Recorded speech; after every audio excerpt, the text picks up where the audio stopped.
भाषा जो समझे, अंतर का सुख वो पाता है। मौन की भाषा जो समझे।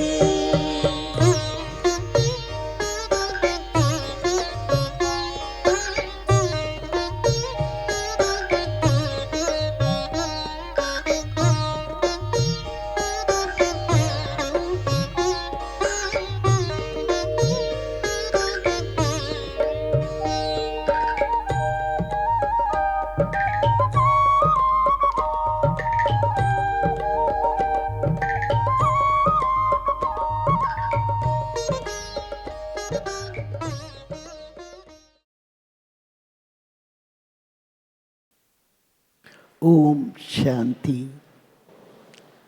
सभी प्रेम से बोलिए ओम शांति, ओम शांति। आज नव वर्ष की आप सबको बहुत बहुत मुबारक हो, मुबारक हो, मुबारक हो। ये नव वर्ष हम सबको बहुत सारी श्रेष्ठ स्मृतियों में रहने के लिए प्रेरणा देता है। कल की वाणी अगर आप सबने बाप दादा की सुनी हो तो बाबा ने क्या बताया? पुराने संस्कारों का क्या करना है? संस्कार कर देना है। अब वो संस्कार करने के लिए योग की ज्वाला को प्रज्वलित करना। आज हमारे को जो टॉपिक दिया गया, गृहस्थ व्यवहार में रहते हुए कमल सब जीवन, बहुत, क्योंकि आप सब गृहस्थी है। अब कैसे कमल फूल समान रहा जाए, वो यथा योग यथा शक्ति के अनुकूल रहते भी हैं और आगे कमल के समान आकर्षण में कैसे बन जाएं, क्योंकि कमल हमें बहुत कुछ प्रेरणाएं देता है। जैसे आप सभी गृहस्थ में रहते हुए ये समझते हैं कि अनेक प्रकार के संबंध है, अनेक प्रकार के संबंधी हैं, उनके साथ हमें बड़ी कुशलता पूर्वक निभाना पड़ता है। अगर कहाँ चूक हो जाती है तो उसमें वो ही गृहस्थ जो सुख और शांति प्रदान करने वाला है, वो ही गृहस्थ एक जंजाल बन जाता है, जिसमें हम ऐसे फंस जाते हैं जो निकलना ही बड़ा असंभव सा लगता है। तो आइए आज हम इस पर अच्छी तरह से चर्चा करेंगे। हम सब जानते हैं कि ब्राह्मण जीवन सर्वोत्तम है, हीरे के समान मूल्यवान है।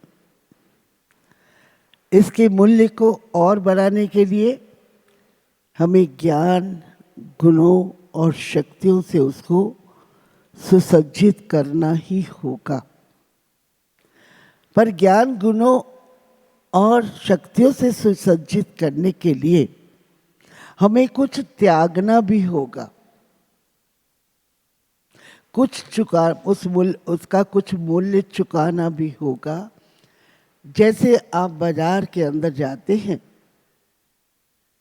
तो बाजार में आप कोई अच्छी मूल्यवान चीज खरीद करना चाहते हैं, पर वो चीज आपको अपने आप से नहीं मिलेगी जब तक आप उसकी कीमत, उसका मूल्य नहीं चुकाएंगे दुकानदार को, जैसे ही आप दुकानदार को उसका मूल्य देंगे, चुकाएंगे, तो दुकानदार आपको वो चीज़ दे देगा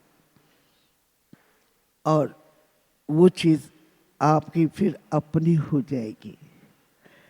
ठीक इसी प्रकार कहा जाता है गृहस्थ जीवन सर्वोत्तम है, सुख शांति आनंद को प्रदान करने वाला है, परंतु आनंद आएगा कैसे?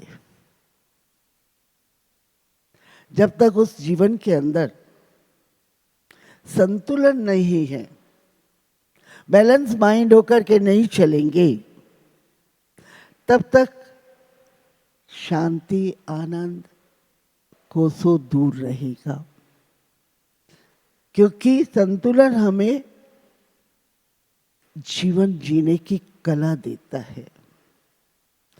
योग कर्म और योग का बैलेंस करना सिखाता है।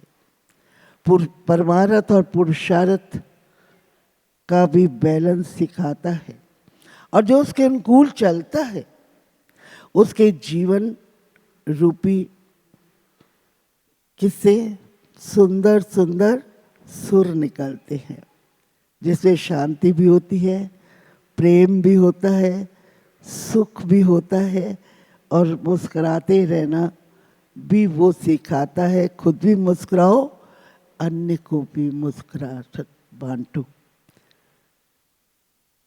अब इतना ग्रस्त में रहते हो हम, इतनी श्रेष्ठ स्थिति को कैसे प्राप्त कर सकते हैं?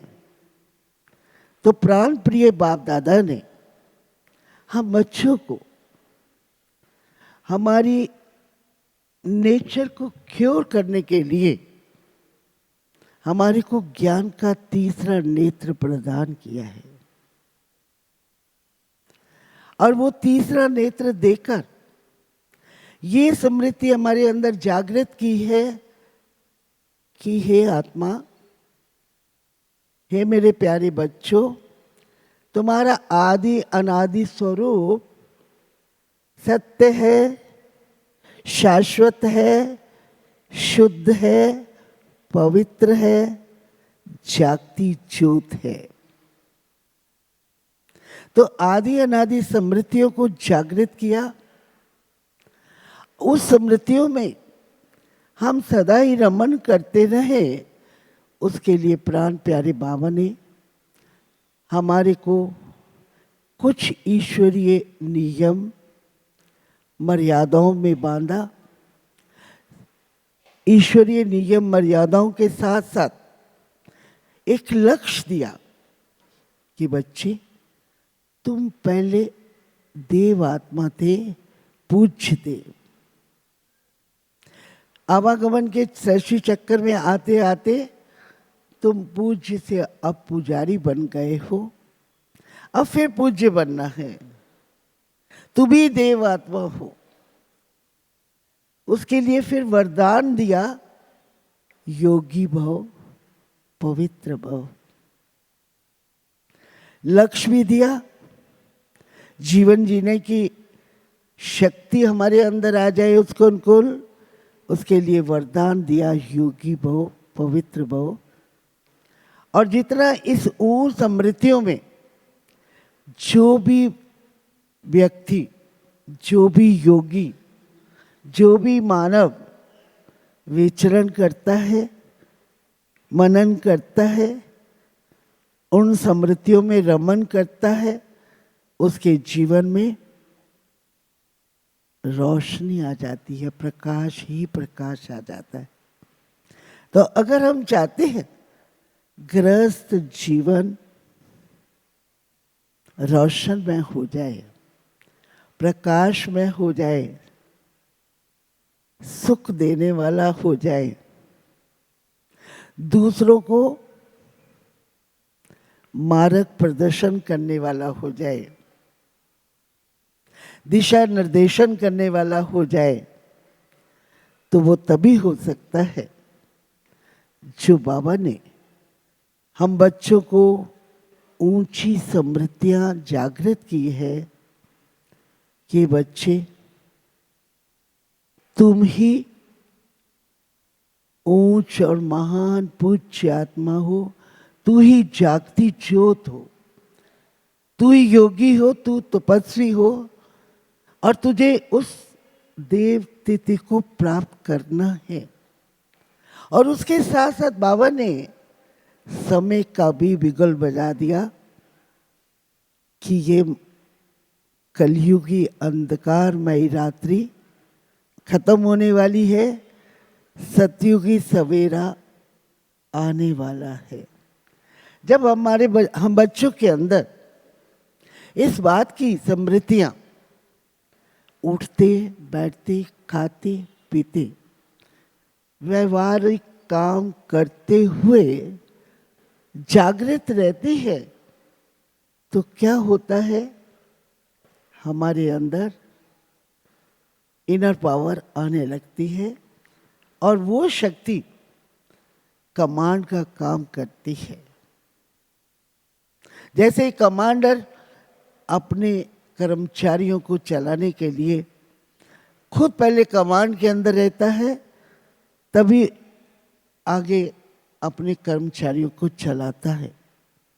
एक प्रिंसिपल, स्कूल का प्रिंसिपल अगर खुद अनुशासन में नहीं रहेगा तो वो दूसरों को कभी अनुशासन के अंदर नहीं रख सकता है।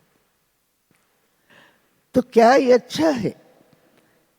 प्राण प्यारे बाप दादा ने जो ये स्मृतियां हम लोगों के अंदर जागृत की और बार बार हमारे को इन शिक्षाओं से सींचा कि बच्चे, तुझे कमल सम रहना है।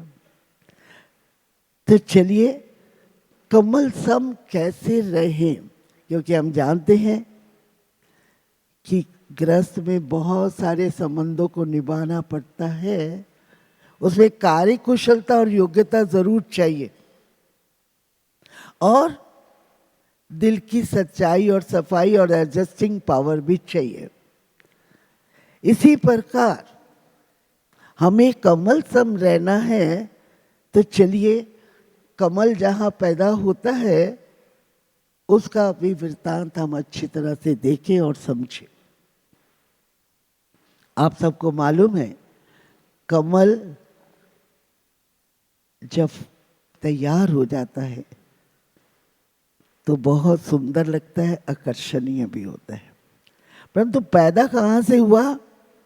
कीचड़ में पैदा हुआ, गंदगी में पैदा हुआ।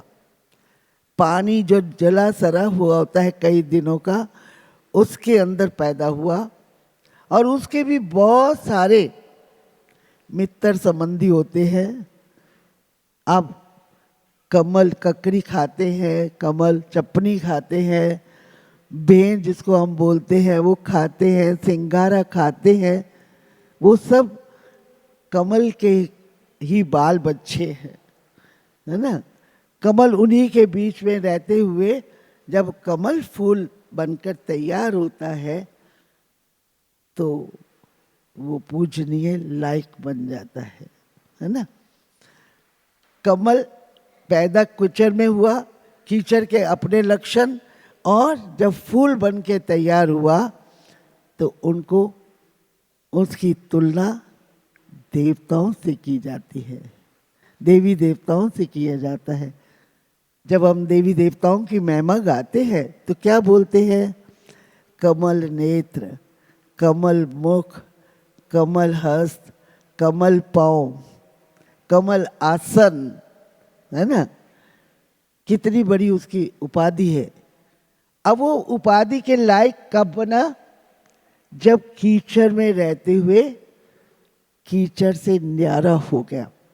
आप सबको ज्ञात होना चाहिए कि कमल जहाँ पैदा हुआ वहाँ अगर बरसात का पानी बढ़ता है तो जब कमल तैयार हो जाता है, पर पानी उसको टच नहीं कर सकता, वो ऊपर उड़ता जाता है। पानी, कीचड़ उसको बिल्कुल टच नहीं करता, तभी कहा जाता है कमल सम न्यारा और प्यारा बनिए। ठीक इसी प्रकार प्राण बाप दादा हम बच्चों को यही आदेश और संदेश, और हमारी दीदी दादियाँ हम बच्चों को, बहनों को यही आदेश और संदेश देती है कि संसार में रहते हुए कमल सम रहो। भले मित्र संबंधियों के बीच में रहते हो, भले कारोबार के अंदर आते हो जाते हो, व्यवहार में आना ही पड़ता है, रचना की संभाल करनी ही पड़ती है, परंतु जो कुछ भी करो वो अनासक्त वृत्तियों से करो, आसक्त होकर के नहीं करो। एक पाठधारी होकर के करो। पार्ट प्ले कर रहे हो, पाठ का स्वरूप बन करके नहीं करो। अगर पाठधारी होकर के पार्ट प्ले करेंगे, पाठ का स्वरूप बन के प्ले करेंगे तो आसक्त हो जाएंगे। फिर विचलन जब होगा तो दुख होगा, अशांति होगी। जब पाठधारी होकर के पार्ट प्ले करेंगे तो पार्ट प्ले किया और पूरा किया। इसी प्रकार आप सबको जो रचना रची है उसकी पालना तो करनी है, उसकी देखरेख करनी है, परंतु उसकी पालना और उसकी देखरेख एक ट्रस्टी होकर के करनी है। सिर्फ ये आपके नहीं है, ये सब उसकी रचना है। ये समझो, ये मेरी रचना नहीं है। मैं तो भक्ति काल में ये गीत गाती थी, अब सौंप दिया इस जीवन का सब बार तुम्हारे हाथों में है, राम तुम्हारे हाथों में है, घनश्याम तुम्हारे हाथों में, बोलते थे ना। परंतु उस समय ना राम को जानते, ना श्याम को जानते, न समर्पणता को जानते, कुछ भी नहीं जानते थे। सिर्फ देखा देखी एक दूसरे को हम बड़े प्यार से, बड़े दिल की शुद्ध भावनाओं से बोलते थे। परंतु आज परमात्मा पिता ने, शिव बाबा ने हम बच्चों को ज्ञान का नेत्र देकर ये शिक्षा दी है, जीवन की प्रयोगशाला में रहकर इस ज्ञान नेत्र को खोल करके कर्म करेगा तो सुखी रहेगा। ज्ञान नेत्र को बंद करके कर्म करेगा तो जो सुख तुझे प्राप्त होना चाहिए वो सुख दुख का रूप बन जाएगा। और उसके साथ साथ बाबा ने ये भी कहा कि घर परिवार के बीच में रहते हुए ट्रस्टी होकर के रहो। अब ट्रस्टी होके रहना और अपना समझ के रहना बहुत अंतर है।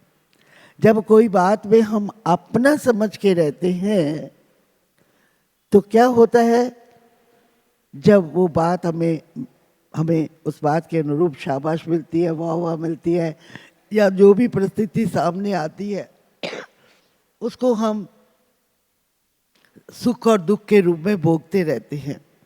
परंतु इस सुख और दुख से हम ऊपर उठ जाए और ये समृद्धि अपने अंदर जागृत कर ले कि मैं ट्रस्टी हूं। मुझे भगवान ने सिर्फ इनकी देख रेख और संभाल करने के लिए रखा है। मैं जब भगवान के घर में आई थी तो मेरे पास क्या था? मेरे मुख से यही निकलता था कि मैं निर्गुणहारी, कोई गुण नाही। हे प्रभु, मेरे अवगुणों को माफ कर दो, मेरे पास कुछ नहीं है अवगुणों के सिवाय। पर भगवान ने क्या कहा?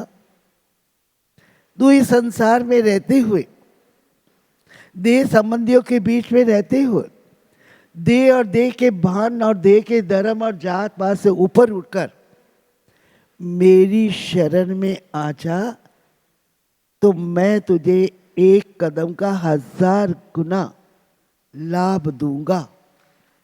है ना? कहा। तो क्या हम इस बात को अपने जीवन में अप्लाई करते हैं? क्योंकि जब तक हम इन बातों को अपने जीवन में अप्लाई नहीं करेंगे। वैसे भी आप थोड़ा गहराई में जाएंगे, कोई चीज अपनी नहीं है। संसार परिवर्तनशील है, परिवर्तन प्रगति का आधार है, कोई चीज अपनी नहीं है। तो फिर अपना समझ करके क्यों हम बैठे हैं? हमें तो उस समय यही स्मृति भी आना चाहिए कि हम नाटकशाला में आए हुए हैं, पार्ट प्ले कर रहे हैं, हमें सुंदर पार्ट प्ले करना है। हमें किसी का गुलाम नहीं बनना, ना अपने कर्मेंद्रियों का गुलाम, ना दूसरों के भाव स्वभाव का गुलाम बनना है। क्योंकि गुलामगिरी अधीन बना देती है, अधिकारी नहीं रहने देती। परंतु परमात्मा पिता हम कैसे अधिकारी बने, कैसे बालक से मालिक बने, उसकी विधि भी बहुत अच्छी बताते हैं।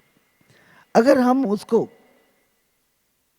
अपने जीवन की धारणा बना ले, जो बाप हमें श्रीमत देते हैं, तू मेरा है, तू मैं मेरे से निकलकर अर्पणम समर्पणम की भावनाओं को जागृत कर, ये देह और देह के संबंधों से ऊपर उठकर, और साथ साथ मैं मेरे से ऊपर उठकर, क्योंकि मैं और मेरा ही टेंशन के दरवाजे है, तेरा तो कुछ है ही नहीं। तू जब इस संसार से विदा होगा तो क्या ले जाएगा? गुण ले जाएगा, अवगुण ले जाएगा, है ना? यही ले जाएंगे ना। तो जब तेरा कुछ नहीं है तो क्यों नहीं अपने जीवन को ज्ञान से, गुणों से, शक्तियों से श्रृंगारे और अपने आप को ऐसा सशक्त बना ले जो मेरा मनोबल भी स्ट्रांग हो और मैं संसार के अंदर एक लीडर की न्याय पार्ट प्ले कर सकूं। एक कमल फूल की न्याय, जैसे फूल बन के तैयार हो गया और सबको प्रिय लगने लगा, मैं भी जब उस संसार के अंदर रहूं, जहाँ रहूं, जिस स्थान पर रहूं, चाहे घर में रहूं या परिवार में रहूं या आश्रम में रहूं, कहीं भी रहूं, परंतु सत्कार की पात्र बनूं। पर कब बनूं? जब मेरे अंदर ट्रस्टीशिप की भावना सदा जागृत रहेगी। अब वो ट्रस्टीशिप की भावना सदा जागृत रहे, उसके लिए मुझे आत्मनिश्चय, परमात्म निश्चय की नींव को मजबूत करना होगा। ईश्वरीय नियम मर्यादाओं के अनुकूल जीवन को व्यतीत करना होगा। घर को क्या समझना है? घर, क्योंकि घर को अगर घर समझेंगे तो ग्रहण जरूर लगेगा। विकार, बुराइयां, कमजोरियां जरूर आएगी। घर को सदा ये समझो, मेरा घर एक मंदिर है, मेरा घर एक आश्रम है, और इस घर के अंदर जो रहने वाले हैं वो देव आत्मा बनने वाले हैं, वो पूज्य है। उनको जितनी ऊंची निगाहों से अपनी निगाहों के अंदर रखोगे और ऊंची स्मृतियों में रहकर उनकी पालना करोगे, जैसे बाबा ने यज्ञ स्थापना में जो बच्चे आए उनको ठाकुर समझ करके पालना की, तभी वो ठीक करके ठाकुर आज संस्था को संचालन करने वाले बन गए। ठीक है? तो आज जो आपके परिवार के अंदर आपके बच्चे, आपके साथी हैं, संबंधी है, उन सब के बीच में रहते हुए जितनी आपकी शुद्ध वृत्तियां रहेंगी, उतनी आपके उनके अंदर शुद्ध वाइब्रेशन मिलते रहेंगे। एक अगरबत्ती से समझ लीजिए, एक अगरबत्ती को आप कहीं जलाते हो, उसकी खुशबू इर्द गिर्द साथ फैलती है। जितनी आपके अंदर शुद्धता होगी, पवित्रता होगी, मानसिक पवित्रता होगी, मन वचन कर्म संस्कारों का शुद्धिकरण होगा, उतना आपके परिवारों के अंदर भी उसका प्रभाव पड़ेगा। मुझे याद आता है, मेरे को भी 1-1.5 साल इस तरह के पाठ में जाना पड़ा, परंतु मैं वहां जाकर यही समझा कि ये मेरा घर नहीं है। मेरी दिनचर्या मेरे आश्रम के अनुकूल होनी चाहिए और मेरा व्यवहार श्रेष्ठ होना चाहिए, शुद्ध होना चाहिए, और मेरा रहन सहन खान पान परमात्मा पिता की याद में होना चाहिए। और ये सब मेरे जिज्ञासु है। मैं घर के अंदर नहीं रह रही, मैं एक आश्रम के अंदर रह रही हूँ, और ये सब मेरे जिज्ञासु है। मुझे ऐसा कोई कर्म नहीं करना है जो मेरे को देखकर इनको गलत संस्कार जागृत हो, उनको भी यही लगे कि हमारे घर के अंदर एक देवी आई हुई है ना। और सच्ची ऐसा ही हुआ। जब मैं उस घर में प्रवेश किया था तो मुझे चंद्रमणि दादी की याद आती है।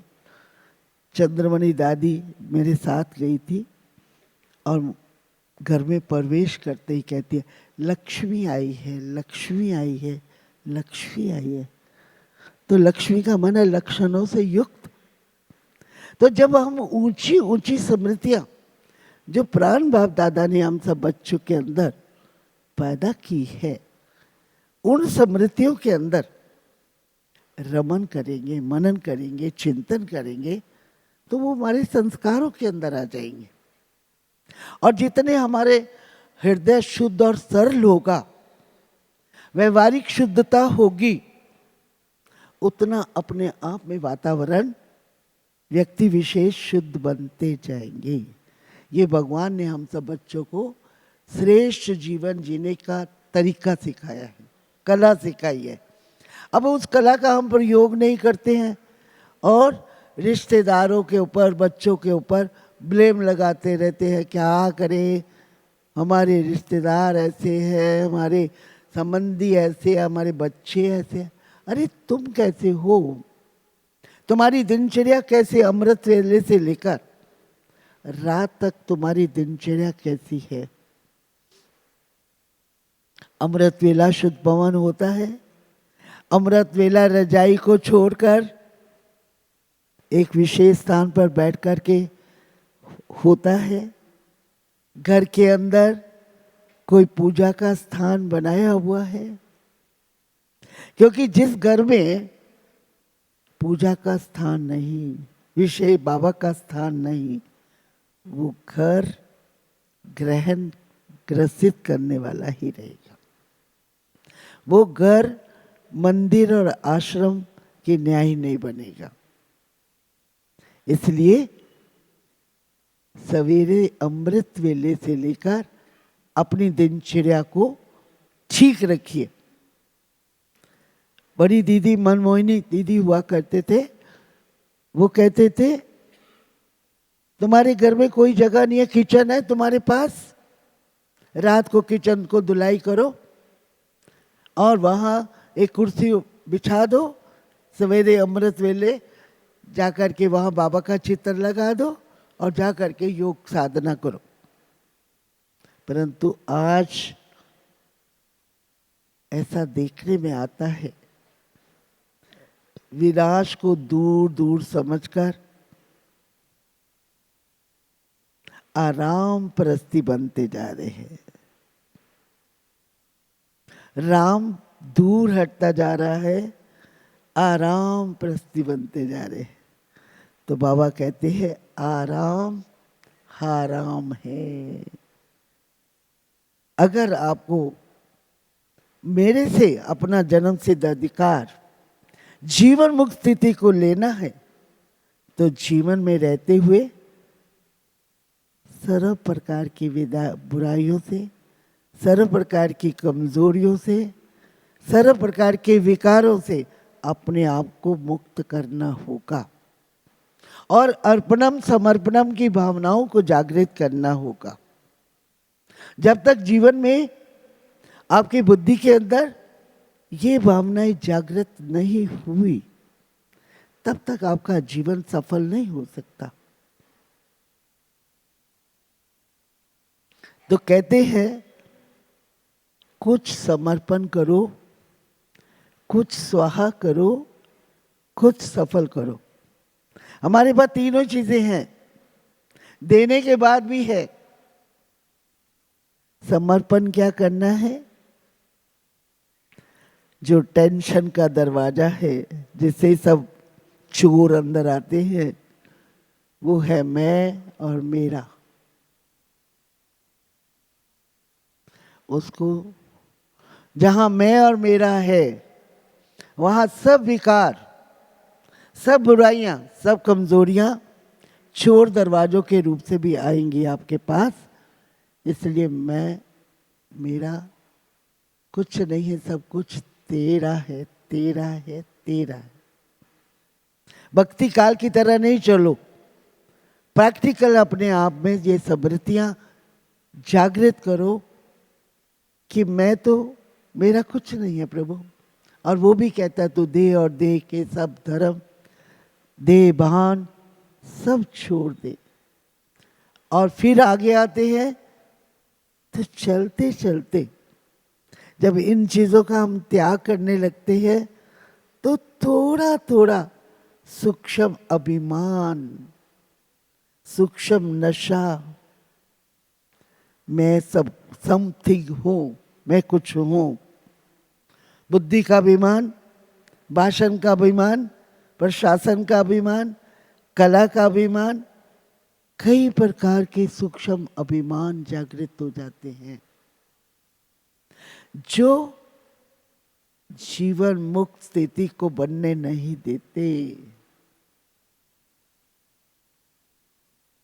तो अगर जीवन मुक्त बनना है, सब विकारों विदेही बनना है, तो क्या करना होगा? राजा जनक की तरह अनासक्त वृत्ति को दान करना है। और छोटी छोटी जो कमजोरियां हैं वो बाबा ने यज्ञ रचा है। यज्ञ का नाम क्या है? रुद्र गीता ज्ञान यज्ञ। उसमें रोज आहुति डालो, स्वाहा। कभी काम वासनाओं की स्वाहा, कभी क्रोध की स्वाहा, कभी लोभ मोह की स्वाहा, कभी अनुमान पर चिंतन की स्वाहा, कभी शक पैदा हो जाता है उसकी स्वाहा, कभी वहम पैदा हो जाता है उसकी स्वाहा। स्वाहा स्वाहा स्वाहा। कल बाबा ने बताया ना, संस्कारों का, पुराने संस्कारों का संस्कार करने के लिए ज्वालामुखी योग को प्रज्वलित करो, है ना।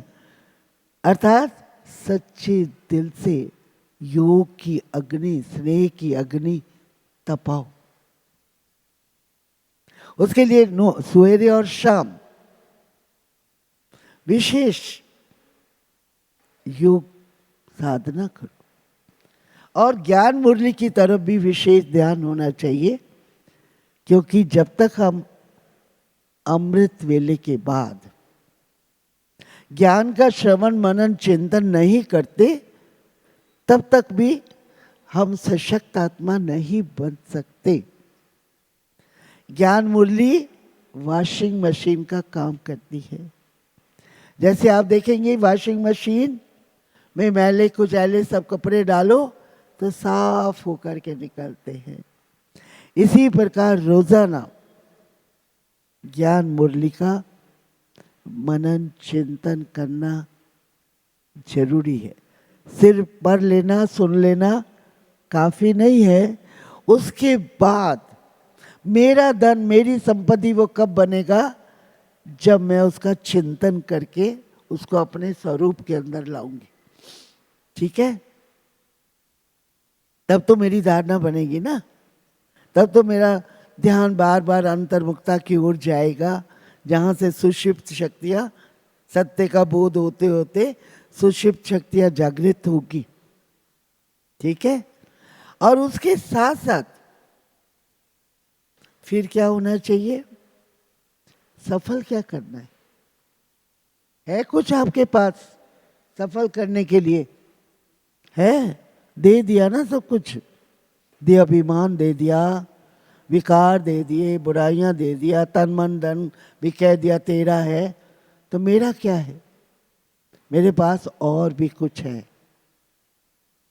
मेरी निजी संपदा, संकल्प, श्वास, समय है सबके पास कि ये भी दे दी? है ना? तो संकल्प, श्वास और समय का सदुपयोग करना है। इसको अपनी ऊंची स्थिति बनाने में, श्रेष्ठ कर्मों की पूंजी इकट्ठी करने में, दिव्य गुणों का खजाना इकट्ठा करने में, दिव्य शक्तियों से अपने आप को संपन्न बनाने में लगाना है। और उसके साथ साथ कहते हैं दे दान तो छूटे ग्रहण, जो ले रहे हैं लेने के बाद देना भी है। देना क्या है?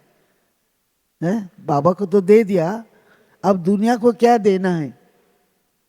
प्रेम देना है, शांति देनी है, पहला सबसे ज्ञान देना है, फिर उसके बाद प्रेम देना है, शांति देनी है, पवित्रता के प्रकमन फैलाने हैं, है ना, सुख देना है, धैर्यता और गंभीरता देनी है, सद्गुणों का दान करना है। संसार में सबसे बड़ा दान सद्गुणों का है और सबसे बड़ा व्यवहार श्रेष्ठ व्यवहार ही सबसे बड़ा शास्त्र है। एक बहुत बड़ा साइंटिस्ट था, उसके अंदर एक इच्छा पैदा हो गई, संसार में सबसे कड़वी चीज कौन सी है? तो वो खोज को निकल पड़ा, नौकरी टोकरी घर बार छोड़कर इसी बात की खोज में चला कि सबसे बड़ी कड़वी चीज कौन सी है। काफी खोज करने के बाद, साल 2 साल 3 साल बर्बाद करने के बाद कुछ नहीं उसके हाथ लगा, तो घर जब वापस आया तो जो पत्नी उसका बहुत रिस्पेक्ट करती थी, उसने उसका निरादर किया, तिरस्कारित किया, कुछ अपशब्द भी बोल दिए। तो वो शब्द सुनते ही वो थोड़ा शांत में चला गया और फिर हंसने लगा और बोलने लगा, पा लिया है, पा लिया है, पा लिया। और वो बोलती है कि अभी तो तुम सोच में पड़े हुए थे, अब क्या पा लिया है? तो कहता, हाँ मैंने पा लिया है, सबसे कड़ी जबान है, कड़वा बोल है, जो मनुष्य को दुखी करता है, अशांत करता है ना। तो मैंने पा लिया कि मनुष्य को अगर कमांड करना सीखना है तो अपने कड़वे बोल को और दूसरों के कड़वे बोल सुनने की शक्ति को धारण करने का। गुलाम नहीं बनो, अधीन नहीं बनो, क्योंकि जब हम किसी चीज के अधीन हो जाते हैं तो हमारी बुद्धि काम करना बंद कर देती है। मोरारजी देसाई कहते थे, वो पागलों की न्याय बन जाता है। क्रोध जब आता है, आवेश आता है, तो पागल जैसा जो आया बोला, जहाँ आया बोला, ना मान रहा, ना सम्मान रहा, ना स्टेटस का भान रहा, कुछ नहीं रहता। तो अधीन हो गए ना, एक संस्कार के अधीन हो गए ना। तो अधीनता, जहाँ अधीनता है वहाँ अधिकार कभी प्राप्त नहीं कर सकते। तो मेरे प्यारे भाई बहनों, अभी हमें अधिकारी बनना है। किस से? स्वर्णिम संसार की सीट को प्राप्त करने का अधिकारी बनना है, राज्य अधिकारी बनना है। परंतु जब तक स्वराज्य अधिकारी नहीं बने, राज्य अधिकारी नहीं बन सकते। जब तक हमारे पास परिस्थितियां हैं, प्रदर्शन है, परमत है, तब तक हम राज्य अधिकारी नहीं बन सकते हैं। तो हमें राजयोग के द्वारा उसका निरंतर अभ्यास, बीच बीच में, चाहे घर बार में रहते हो, सेंटर पर रोज सब एक बार आने के बाद बार बार नहीं आ सकते, तो घर में रह कर के भी दिन में 3 बार 4 बार ट्रैफिक कंट्रोल करो। अंतर्मुक्ता की कुटिया में चले जाओ, चले जाओ। आपकी सत्य के दर्शन आपको होते रहेंगे, आप अपने सत्य स्वरूप में स्थित होते जाएंगे। और जैसे जैसे सत्य स्वरूप में आपने स्थित होते गए, आपकी सुषुप्त शक्तियाँ जागृत हो जाएगी, आपके गुण जागृत होने लगेंगे। आप आत्मा जो पहले गुस्सा करती थी वो शांत में हो जाएगी, आपकी इंद्रियां शीतल हो जाएगी। कहते हैं ना, योगी बड़े परमार्थी, शीतल जिनके अंग, तपत बुझाए और की देखे अपना रंग। तो मेरे प्यारे भाई बहनों, हमारा लक्ष्य बहुत ऊंचा है, देव आत्मा बनना है। देवताएं शांत और शीतल होते हैं। तो इसलिए हमें प्रवृत्ति में रहते हुए कुछ चंद बातों को अपने ध्यान में रखना है कि मुझे प्रवृत्ति से पार अपनी वृत्ति को बनाना और ईश्वरीय मर्यादाओं के कंगन को बांध करके चलना।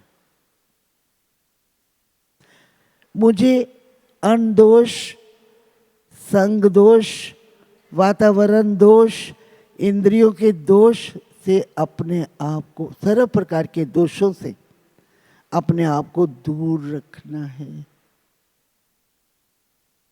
वो दोषों से मुक्त मैं तभी रह सकती हूँ जब मेरा घर आश्रम के न्यायी हो, जहाँ स्वच्छता,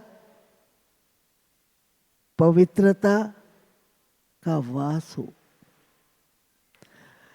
अब मंदिर में या मधुबन में क्यों भागे भागे चले आते हैं, मुझे ये बताइए। आज मधुबन, शांतिवन आपको क्यों अच्छा लगता है? क्योंकि यहाँ प्रवेश होते ही मंगलकारी भावनाएं, स्वच्छता, सत्यता का प्रदर्शन होता है। चारों ओर खुशहाली की लहर होती है, हरियाली होती है, और सारा कार्य, सारी चीजें, सारी वस्तुएं, सारे व्यक्ति बहुत व्यवस्थित रूप में काम करते हैं। क्यों? अवस्था अच्छी है तो व्यवस्था भी अच्छी है। तो मेरी अवस्था कैसे अच्छी रहे? तो वो तभी होगा जब मेरी व्यवस्था भी अच्छी होगी। आपके घरों में जाओ, कहाँ झाड़ू पड़ा है, कहाँ कपड़े लटक रहे हैं, कहाँ बर्तन बिखरे हुए हैं। वो योगियों का घर नहीं लगता, वो आश्रम नहीं लगता। बोलचाल देखो तो ऊट पटांग होता है, उसे कोई शिष्टाचार नहीं होता, कोई सभ्यता नहीं होती, कोई बड़े छोटे का लिहाज नहीं होता।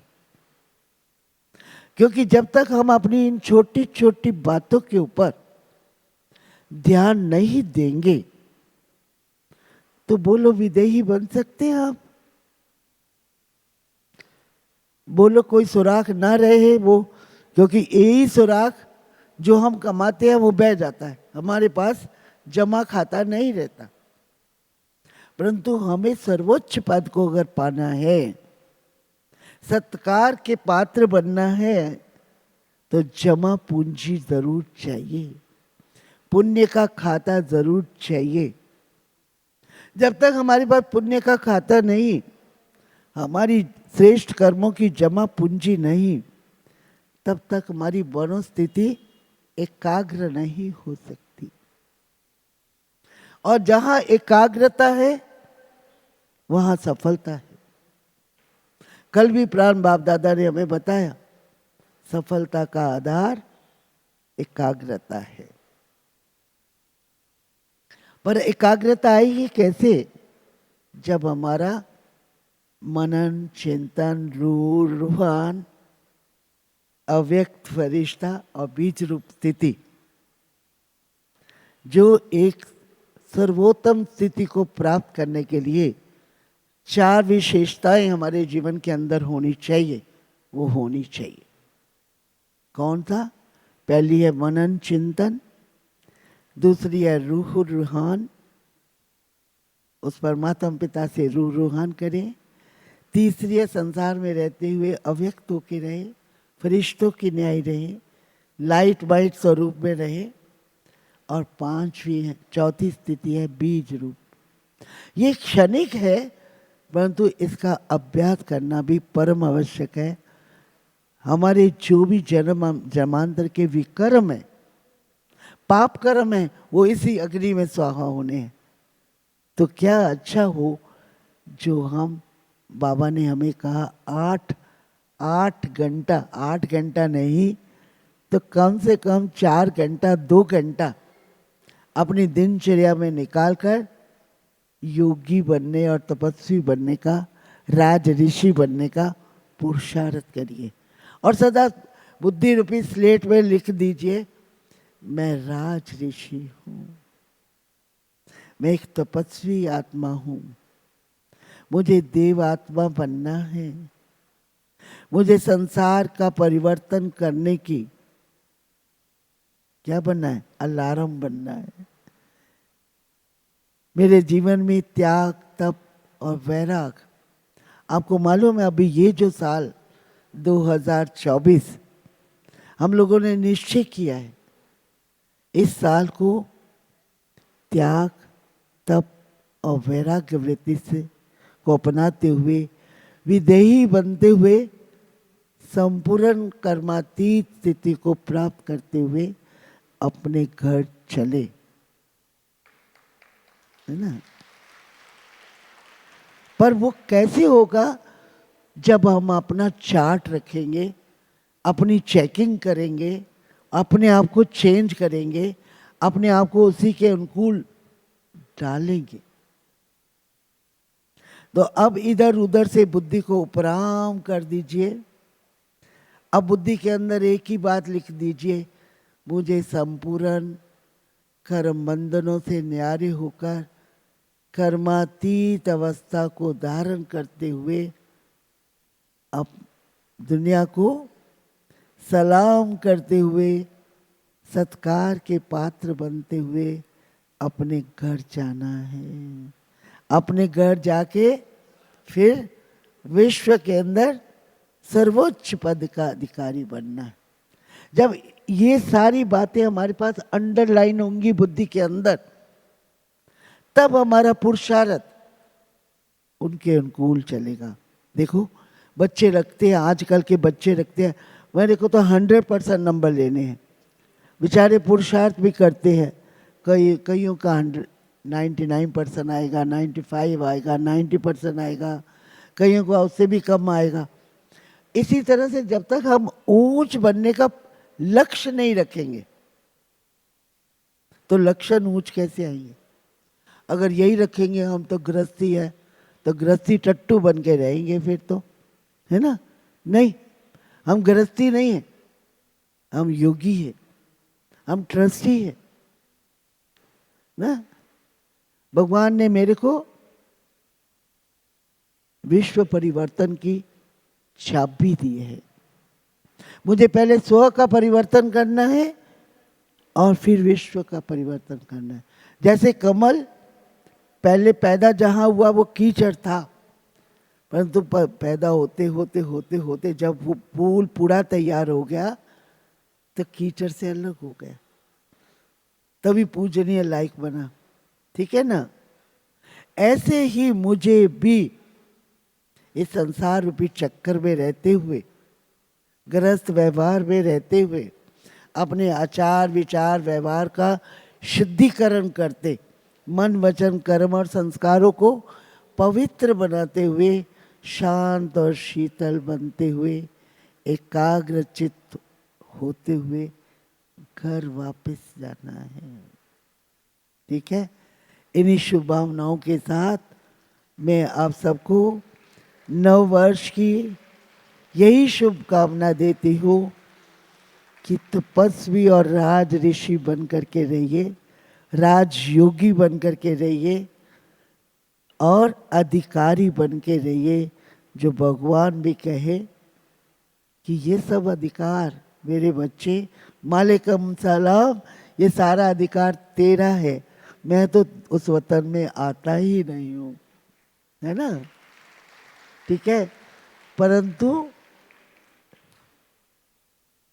एक बात याद रखना, हम जब शुरू शुरू में आए थे तो बाबा एक बात कहते थे कि हमें पास भी तो ऑनर होना है। और आप देखेंगे इस एक बात ने हम सब के अंदर क्रांति पैदा कर दी, हम सब के अंदर इतना चेंज पैदा कर दिया कि मुझे पास विद तो ऑनर होना है। यूं ही पास नहीं होना, ग्रेस मार्क्स लेके पास नहीं होना, पास विद ऑनर होना है ना? तो अगर ये बात की भी अगर समृद्धि रहती है तो आप मालिकम सलाम हो जाएंगे और ऑनर से पास होंगे। ऐसी नववर्ष की मुबारक देते हुए आप सबके लिए शुभकामना, शुभभावना है। ओम शांति शांति शांति।